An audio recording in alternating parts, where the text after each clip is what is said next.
Hey everyone, welcome to the horror show. I'm Cecil Laird. I'm Brittini Lee. And welcome to the 8 Days of Sawlloween.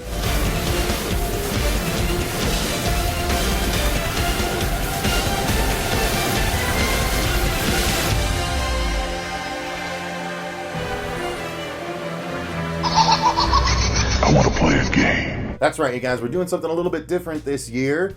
Since we are getting a new installment for the first time in like 7 or 8 years of the Saw franchise entitled Jigsaw, coming out October 27th, 2017, which should be, if I did this correctly, about a week from now. So we are going to be doing a week's worth of Saw reviews every day leading up to the release of the new movie. So we are about to go ahead and embark on the very first installment of the series, simply entitled Saw. Not that the rest of them were complicated because they just added numbers to them. But, alright, so let's jump into it. We're going to do this as usual with our overall thoughts on the movie, our thoughts on the story, acting, effects, all that good stuff. This first one, having watched it I think 3 times total now, or at least 3 times before, 2 or 3 times before this viewing, I enjoyed it more as a whole, especially knowing that James Wan is all the way behind that one as the director.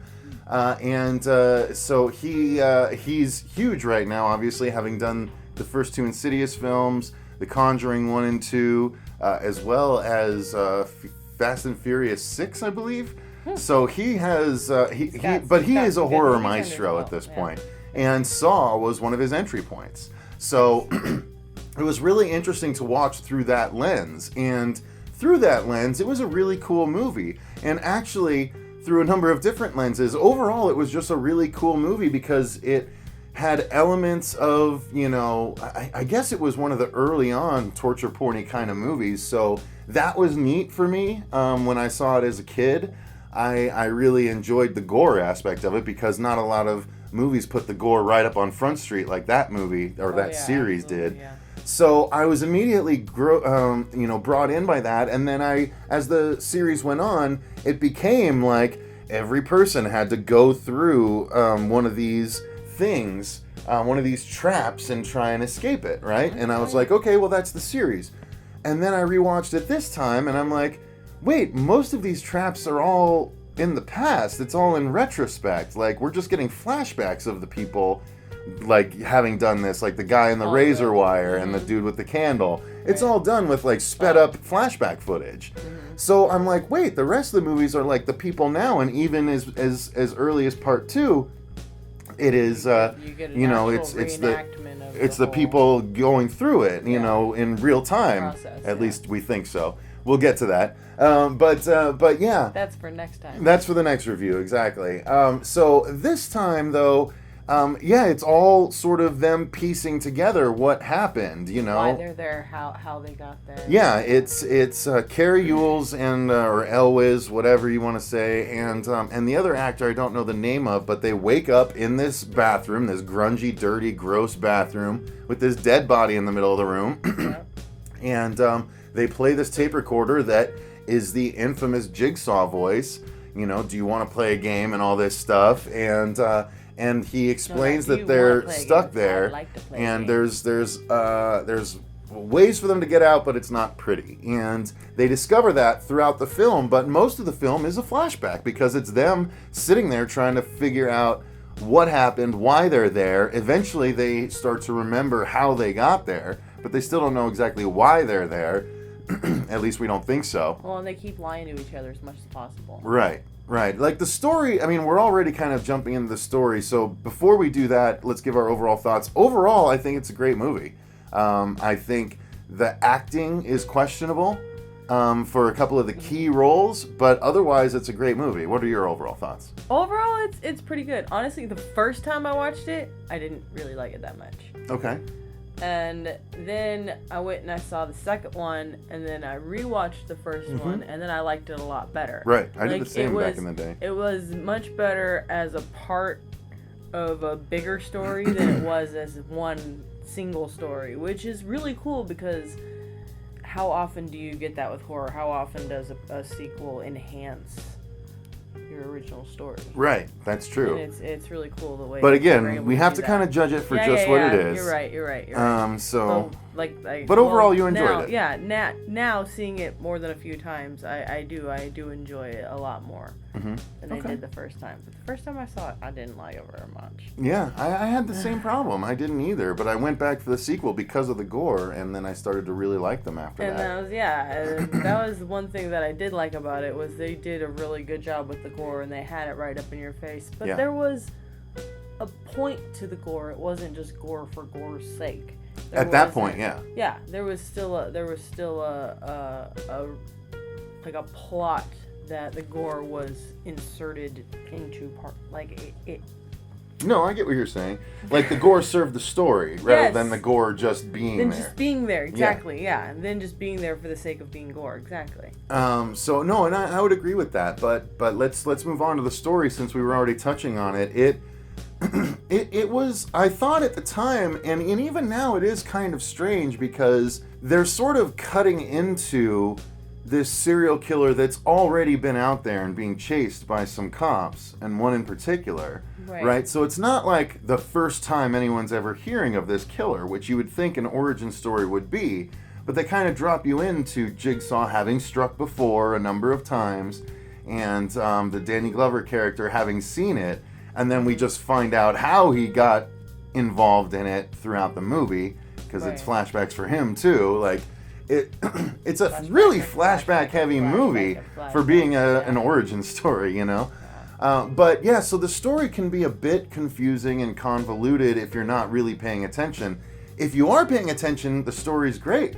The story's really interesting, and like, wow, that took some real nuance in the script stage, in my opinion, to be able to pull off everything, how it came together at the end, and how he was actually, well, I don't want to spoil things just in case you haven't actually seen them. We won't spoil it, but you know, when everything comes together and you find out how everyone fits and how all the pieces of the puzzle come together, Jigsaw puzzle,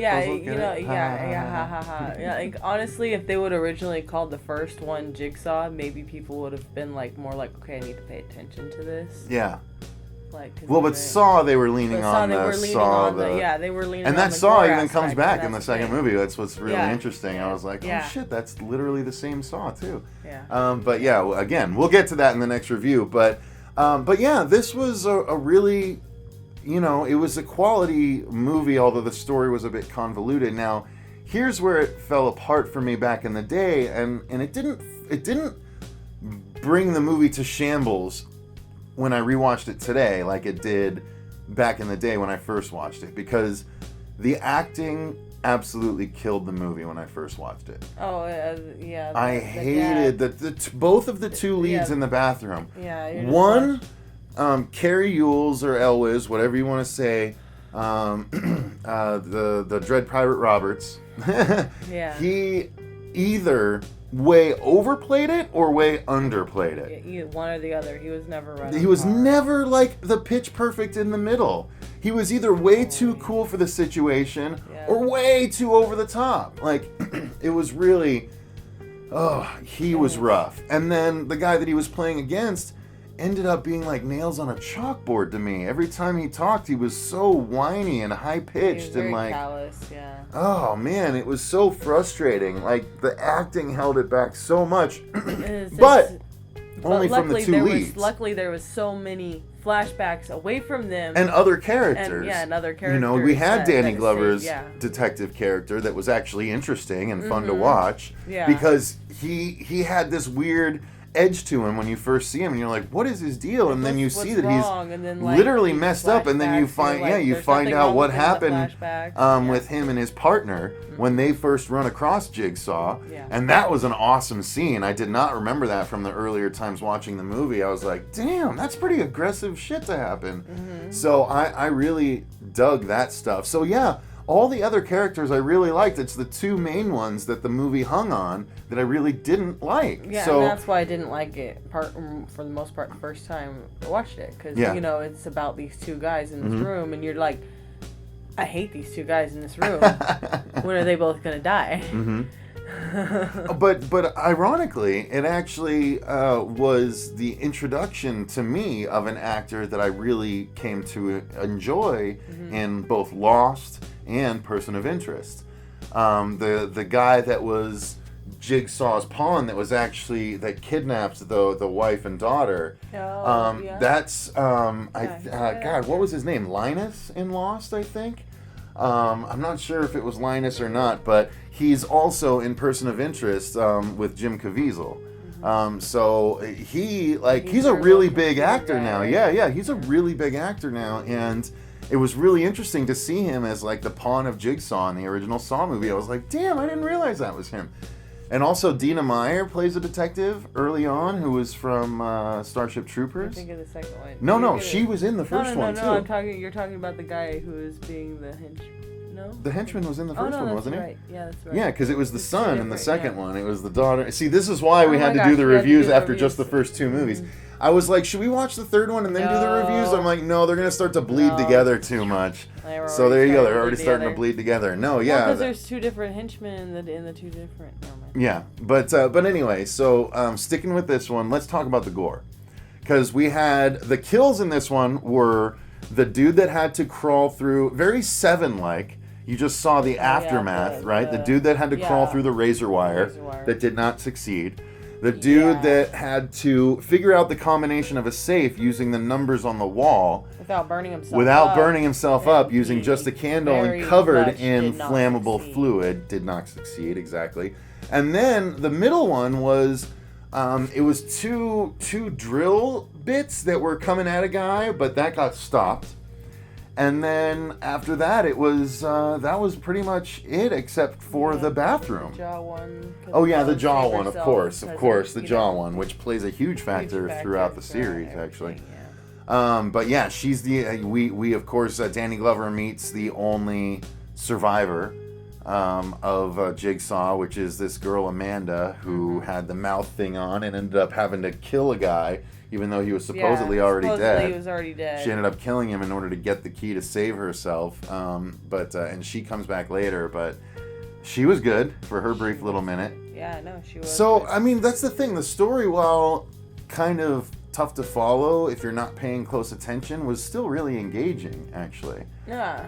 But the effects, sticking with the effects, like when she was like pulling up intestine and stuff like that. And she's trying to rip through everything to try to find the key as fast as possible because she can hear it ticking. Yeah, exactly. I mean, and then, like I said, the razor wire bit, and what happens to Danny Glover and his partner in that flashback is very gore-tastic. Oh, yeah. There's a really aggressive Assassin's Creed-like attack, right? With a knife that comes out of here. Mm-hmm. And then a really badass shotgun tripwire that really creams a guy pretty good. So, I mean, there's some good gore, you guys, and I'm not ruining anything by telling you this, because, again, the movie's like 15, 20 years old at this point. If you haven't seen it by now, I don't. But nonetheless, we're still avoiding the big spoilers just in case. But yeah, the gore is good. The gore is good. You see stuff. They do step it up in the sequels, but the first one still had quality stuff. And then it had that sort of Sixth Sense-y twist ending.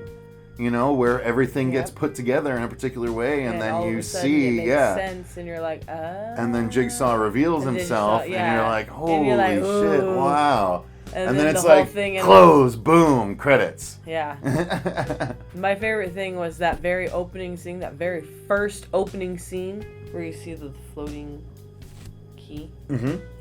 And then it goes down the drain, and I'm like, oh, you just fucked up big time. Here's the thing. Here's what I'm excited about. I remember, I've seen all 7 movies before now. Yeah. You've only seen up to 3. No, or 4. You said you saw one past the one where she was doing that, which would make you up to 4. Trust me. Okay, so you're serious? Yes. It's only up to 4? Only up to 4 is where you've seen, according to how you described it. Now, is it... that means that there's stuff that comes back that you don't know still will come back. And it's really cool. Like, I'm going to watch you get excited when that stuff happens. With the ice block? I can't remember. I thought that was 3. Was that 3? It might be. All right, well, we'll get there. We'll get there tonight, hopefully. So, but yeah, so the gore was satisfactory to you. Oh, yeah. Now, the sound effects, all of the crunching and grossness. We have to give quality props to the sound design. Sound effects. Oh, sound effects are perfect. The way these guys correlate with the visual aspects of gore. It's great. Mm-hmm. Really unnerving. Yeah. Really unnerving. And then the music, you get at the very end, you get, I forget what it's called. It's like some kind of overture, but oh man, I had it on my phone for a while. I don't anymore, but it's a returning overture to the Saw series where it's like, dun, dun, dun, boom, while there's like, dun, dun, dun, that is the Saw overture, right? And it's so awesome, and it makes a return. It did come back in the sequel, which we'll talk about, but yeah, I mean, honestly, the first movie is pretty much a horror classic in my opinion at this point. Absolutely. Outside of the acting, which is still pretty frustrating to me, the movie is such an accomplishment. And it's a directorial feat for an early filmmaker at the time, James Wan. So I really, really dug the movie in after having watched it a few times before, but not having seen it in probably over a decade. Yeah. Yeah. I mean, I'm sitting here trying to think of other things to say, and I'm just like, yeah. Yep. Can't agree more. Yep. Do you have anything to add? Yep. If you had to grade it out of 10, what would you give it?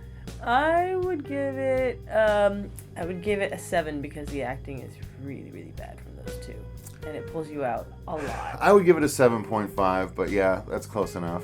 Close enough. So there you go, guys. 7.5 Jigsaw traps out of 10. And 7.5 from her. So let us know in the comments down below, what do you think of the original Saw movie? It's about time we gave you our opinion here on the channel. And quite frankly, I would have gotten Fuego's or Marsha's or Andrew's or someone else's opinion, but no one else said they wanted to do them. In fact, a couple of them said, no, I'm good. Everybody else has better things to do with their lives. I guess more important stuff. I guess so. Well, they're just not a fan of the Saw movies, and luckily I am. So, all right. We'll be back for day 2 of the 8 Days of Sawlloween. See, I'm still getting used to saying it because it's the first review. So, thank you very much for joining us here on day 1. As I said, let us know in the comments below what you thought of the original movie. We'll be back tomorrow with our review of Saw 2. But until then, I'm Cecil Laird. I'm Brittini Lee. And remember, stay scared.